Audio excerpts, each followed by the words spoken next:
Hello and welcome to this week's episode of #Leadership What's on Your Mind. Remember, we're a podcast to make you stop and think about your leadership journey by speaking to amazing people with amazing stories and experts in their field. So 20 minutes to add value and get you further on in your leadership journey. So if you haven't already, make sure you hit subscribe on the YouTube channel and you hit follow on your podcast provider. So today we are speaking to Sarat. How are you, sir? I'm very good, Stuart. Thanks for having me on. Yeah, I'm really excited about this. I'll give you a quick introduction of how I know Sarat. Is one of my ex-RAF colleagues, has worked for you. That's how you initially came on my radar. But through the wonderful tool of LinkedIn, you're an avid content producer and talking about leadership all the time. And since our 100th episode, a lot of our listeners have said like the real raw stories of the roller coaster of leadership journeys, and I know that you've gotten a great story, and also from a sector that we've not talked a lot about as well in the tech industry. So let's get going. I'm gonna hit the 20-minute timer, and could you introduce yourself for the people who don't know who you are? Let's go. Yeah, absolutely. Thank you. As I said, Stuart, leadership is a subject that's quite close to my heart. My name is Sarat Pediredla. I am the CEO and co-founder of a digital product studio, a tech company called Hedgehog Lab. Hedgehog Lab is a UK tech company. It started in the UK, but it's a global organization. And we predominantly help a lot of our customers on their digital journeys, really. So whether you want to build an app or a website or any digital product, we kind of help them go on that journey. We work with brands all across the world, working with Fortune 500, FTSE 250 brands. But although we work in tech, my passion really in terms of the job that I do and my role in the organization as it grows is very much about really thinking about not just my leadership, but how both Hedgehog Lab can be that kind of, leader in the space in terms of what we're doing, but actually developing people. High performance teams is one of my passions, and I spend most of my time doing that. Amazing. And we've got to fit all this into 20 minutes. I love the challenge, though. I love the challenge. So let's start with the questions. Obviously, we're #leadership. What's on your mind? And what comes to your mind when you just hear the word leadership? Really good question. For me, I think leadership, one of the fundamental things that I believe in, and actually there's a great book called Turn the Ship Around. It was actually written by, an ex-Navy general. He's been on the podcast as well, just to put in there. We've had him on the podcast, so I'll put the link in. that is brilliant. I'd be starstruck, and maybe I should listen to that episode. And really, for me, I read that I think quite a while ago. And this idea of servant leadership, I think for me, and the reason I talk about high performance teams is leadership, I think, is about facilitating great, talented people to do the best work of their life. And if you look at the traditional Ford, and going back to the late 19th century, early 20th century, leadership and management was very much about control. It was about micromanagement. It was about systems. It was about factories, etc. But for me, leadership is very much about, almost don't see it as being a leader. I look at it more as an orchestrator or a facilitator. It's a person that is really kind of there to help a team of people, a bunch of people really kind of do the best work of their life, and really offering them the mentoring, the coaching, the support, the tools, etc. So I look at myself more as a conductor and orchestrator rather than a boss, because I think the traditional thinking of leadership is it's about hierarchy, it's about seniority, it's about being an experienced person. And ironically, I think my leadership journey started when I was quite young, without any seniority and actually I was one of the most junior members in that team. And I think that shows the point that this isn't necessarily about being a manager or about being a general or being a president or a prime minister. I think it's about the traits and the type of things that you do to enable people to be the best version of themselves, really. Yeah, I like the orchestra reference there as well, because that it gives a good picture, doesn't it, in your mind that you've got a lot of things and you're the person that's just helping and assisting and that coaching and facilitating, something that I say from my military background is my expertise, facilitation. So I love that. You nearly went on to the next question, which I love, staying with you personally. Tell me a little bit more about where your leadership journey started. So whether it's on reflection, now I've asked you about it, or was there a light bulb moment at the time, and how far back is that foundation? Yeah, no, I have thought about this a lot because, I guess it goes to the root of what is leadership. And I talk a lot about leadership. And again, the accepted principle about leadership is you've got to be, someone in my position now, having done this for 20 years, talking about it on LinkedIn, being a thought leader to really be a leader. But actually, my earliest reflection of leadership was, when I was 24. I had a job which was very much, I was an engineer and I used to be a software developer, and I was involved in a job. And I was just at the lowest rung, right? I was, if you think about the different orders, I was just a developer, which is just kind of the doer of the work. And I remember that while I was doing the work, I could see, the team had a lot of dynamics. This was in 2004, 5. And there was a lot of challenges that the team was going through. It was in a time where the business was growing really fast. There was a bunch of people that got together, and technically, ironically, we didn't have a lot of leadership in the team. So everybody was a bit disorganized. Everybody was a bit, unhappy with all the blockers that they had. And I actually took it upon myself. And there was a very particular example where we were really struggling to manage our work, and everybody, you'd get together in the pub, or you'd finish work, or you'd get together for lunch, and that's all you would hear everybody complain about. This is really difficult. I don't know what I'm doing. I don't know how to keep track of this. The systems we've got just don't work. We were trying to use an Excel sheet that didn't really shine, etc. And I heard all of these problems, but when I was looking at people, I got the perspective that everybody was looking to everybody else to solve the problem. So they were all clever people. They all had solutions, and they would say, "If only we did this. If only we did this." And I listened to all of that, and I thought, well, we could solve this. So I just literally went in without, we didn't have company approval or whatever. I went and used my credit card and signed up to a project management system, and got the team on that on the Monday. And it was transformational for them. It was like, wow, like this is this kind of solve the problems of how we're going to manage our work, etc. And like I said, it wasn't necessarily a unique solution.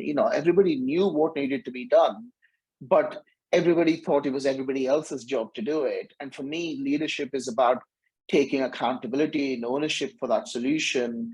And I think, really, and the reason I did it wasn't necessarily because, I could do it better than somebody else. I probably wasn't the most qualified to do some of that work, but it was because I was listening to these pain points that the team had, and I felt a sense of duty and responsibility to try and solve their problem, although it wasn't in my job role or it wasn't what was being asked of me. Yeah, I love that. And again, you kind of, you said that it's not big things, is it? It's almost a change of mindset. And as you were talking then, it reminded me of that, be solution focused rather than problems, and focus on the issues. And sometimes people don't realize they're stuck in that. But love that. Thank you so much. So we ask guests now to think about an impact moment on your leadership journey, whether it was an occasion, an event, or it was a person that had a big impact on your leadership journey to date, whether positive or negative. So what would you choose is a big impact on your leadership journey? Yeah, that's a really good question. So when you talk about leadership, and this one I'll talk about, being the CEO, then, obviously I went through that journey. I founded my own company quite young at 26. And, I kind of fell into the leadership role and the CEO role because there was nobody. I mean, I founded the company and I kind of had to do it. And I think the first kind of I guess a defining moment for me came.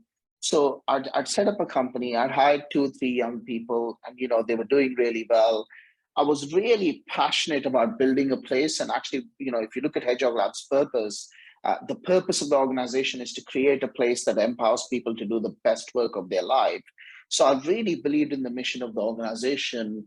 And when you're a small organization, when you're 3 or 4 people, you're living everything like, it's almost a family feel, although I don't believe that, companies or teams should ever be families, but it's that feel of, that little organization. And really the first movement that kind of really started to impacted my leadership journey was I built this team, everybody was happy, everything was going well. And 6 months in, one of my team members came in and said he's handing his notice in. And it was really difficult for me. It was probably, it was a difficult time while I was setting the organization up. You're trying to do a startup, you're trying to scale a small business. And I took it pretty badly, really. I really took it personally. I was not talking about negative. It was probably the lowest moment of my leadership career. Instead of, you know, as I am now being mature about it, trying to understand, I was really petty, and I treated that person pretty horribly, actually. When you were in the moment, and when I did that, I didn't necessarily really reflect on that, etc. But what happened was, after that episode ended and after the person finished their notice, etc., I was oblivious to obviously my behavior and what I said and what I did. I said, "Do you want to catch up for a coffee?" And the kindest thing happened. This person, instead of saying, "Look, I've just burned the bridges," etc., he actually met me for a coffee and he said, "Look, I want to give you some feedback on this experience that we went through." And turns out he didn't leave necessarily because there's anything wrong with Hedgehog Lab, as is the case with most people. He left because there was an opportunity that was presented to him that he needed to take, and it's a natural career progression. But I was so immature and naive that I took it as a personal affront. I said stuff to him like, "I cannot believe you're doing this to me." Just all the immature, young leader, and stuff.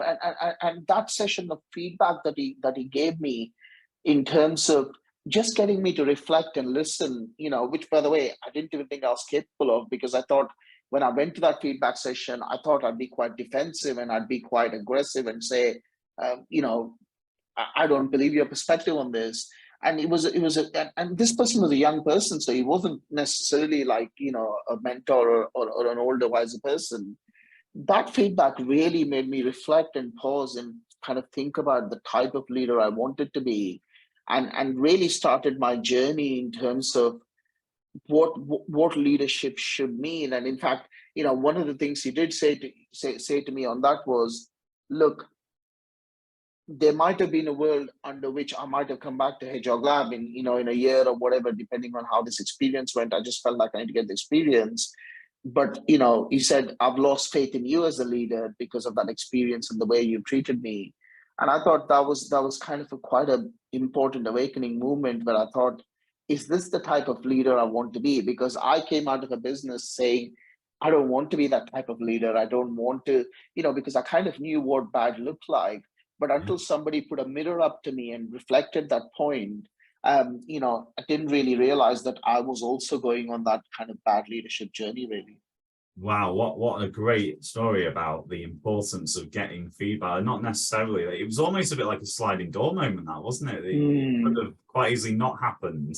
You wouldn't have had that awakening or realization until later on in your journey as well. So tell us a little bit about, obviously, these challenges. We've not had anybody really from a tech. We've had a couple of people in tech, but not in your sort of founder tech company. I'm really interested to tell us a little bit about the roller coaster ride of being a tech founder. Like, what does it look like? Because I'm still in that. A lot of companies we work with, and we had a chat before about being a bit more traditional companies, senior leadership teams.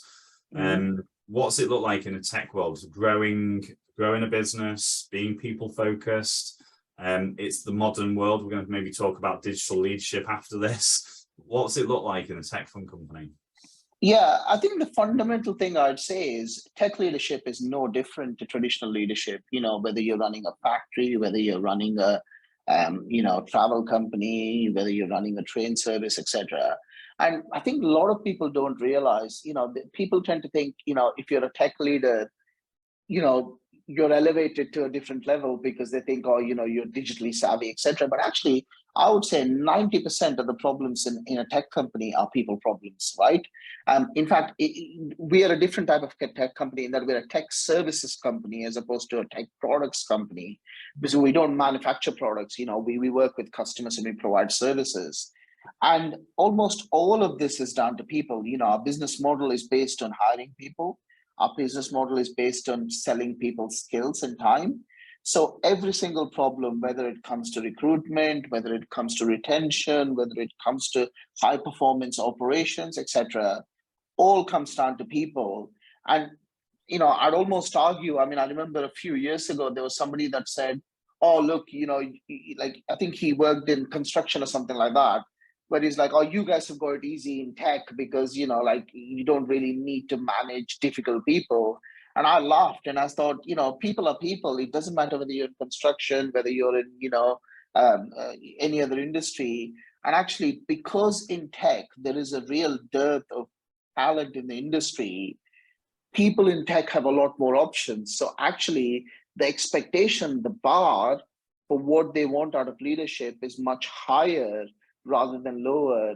And like I said, almost every single problem, when I sit and discuss things with the team, I would say about, out of the 8 hours I work every day, 6 to 7 hours are people problems, people issues, and that's really where tech leadership, I think, has to shine.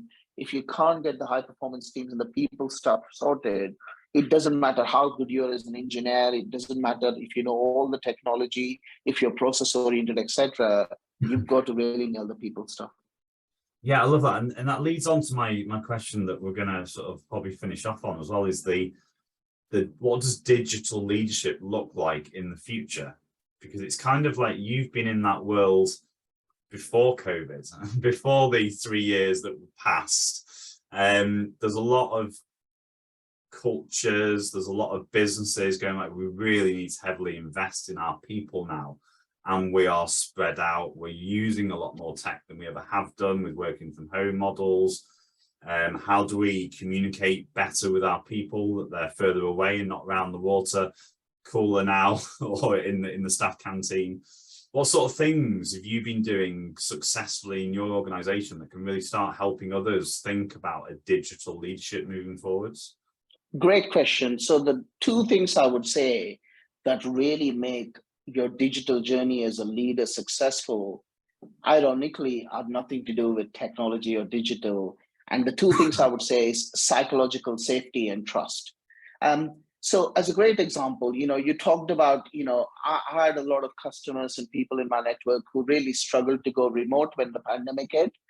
And a lot of the time, the diagnosis of why they struggled to go remote was, oh, our teams didn't have laptops, or we didn't have the equipment that was capable of doing that, or there was no broadband. And actually, when you dive into the deeper issue, it's because they didn't trust the teams to work from home. They didn't have practices that effectively allowed psychological safety for team members to say, look, I don't think I can work from home because, I don't have a comfortable chair or a table, etc. And so a lot of the problems I've seen in terms of what the pandemic has introduced has not been about technology per se. Actually, it's easy enough to go out and buy 10 laptops and give it to your team. It's much more difficult to trust them to use that laptop wisely, to do the work that they're expecting to do when you can't look over their shoulder, etc. So for me, I think the truly successful organizations that have succeeded in digital leadership have really put trust and psychological safety at the top of their things.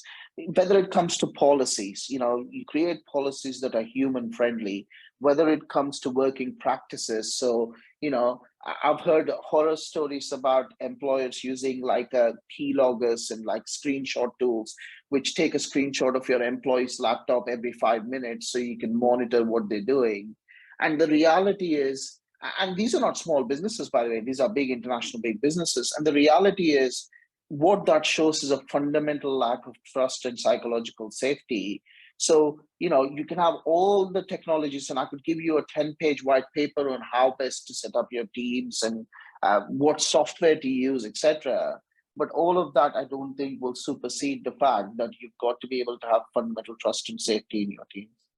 Yeah, and that leads me on to ask about your sort of like best practice of like what you're doing as an organization in the last minute we've got. Give me some examples of how you've built that culture of high performance and success in what you're doing as a company. So the first thing is we have a feedback culture. So this is where, I said you can have technology, and we have good technology that allows us to give feedback that is open and honest, and everybody gets to see it. Whether it's critical feedback, which is one-to-one, we never share critical feedback publicly, or whether it's praise, which is public, so we really encouraged a system where, you get timely recognition-based feedback. So it isn't about superlatives. It isn't about you're an amazing person. We try and give feedback on the work rather than on the person, because it's not about individualizing. The second thing is having flexible working policies that are humanistic. I use the word humanistic because the whole point of the flexible working policy has to be centered around the person rather than around what's right for the company, etc. So we were just ranked by Flexa as one of the most flexible employers in the UK. And those are examples, I think, of putting into practice the ideas of trusted psychological safety. And like you said, there's a bunch more which we won't be able to cover in 20 minutes.